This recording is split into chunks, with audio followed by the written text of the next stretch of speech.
The soul of the sluggard craves and gets nothing, while the soul of the diligent is richly supplied. The hand of the diligent will rule, while the slothful will be put to forced labor. For even when we were with you, we would give you this command: if anyone is not willing to work, let him not eat. Whatever you do, work heartily, as for the Lord and not for men. The way of a sluggard is like a hedge of thorns, but the path of the upright is a level highway. Through sloth the roof sinks in, and through indolence the house leaks. I passed by the field of a sluggard, by the vineyard of a man lacking sense, and behold, it was all overgrown with thorns. The ground was covered with nettles, and its stone wall was broken down. Then I saw and considered it. I looked and received instruction.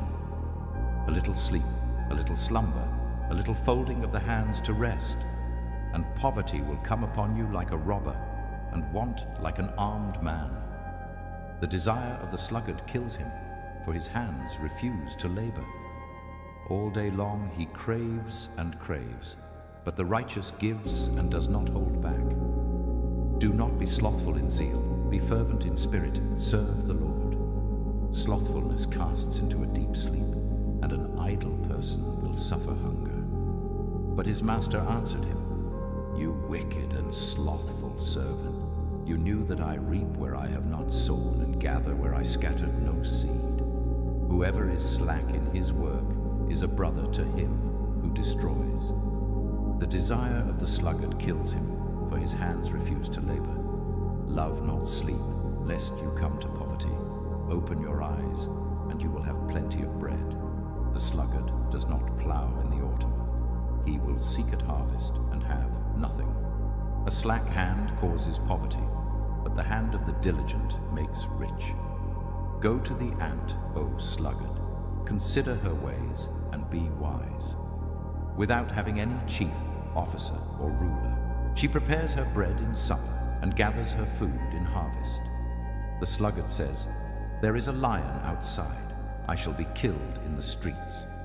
Go to the ant, O sluggard. Consider her ways and be wise. How long will you lie there, O sluggard?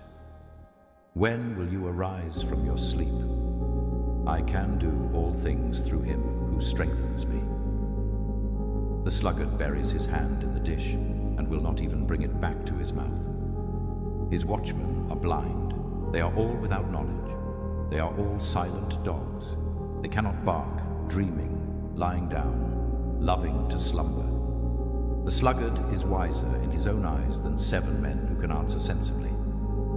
Whoever is slothful will not roast his game, but the diligent man will get precious wealth.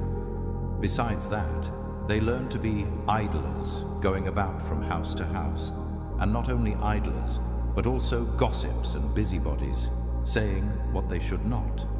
But if anyone does not provide for his relatives, and especially for members of his household, he has denied the faith and is worse than an unbeliever. So that you may not be sluggish, but imitators of those who, through faith and patience, inherit the promises. And poverty will come upon you like a robber, and want like an armed man. Like vinegar to the teeth and smoke to the eyes, so is the sluggard to those who send him. For we hear that some among you walk in idleness, not busy at work, but busy bodies. I passed by the field of a sluggard, by the vineyard of a man lacking sense. Whoever works his land will have plenty of bread, but he who follows worthless pursuits lacks sense. Now all the Athenians and the foreigners who lived there would spend their time in nothing except telling or hearing something new.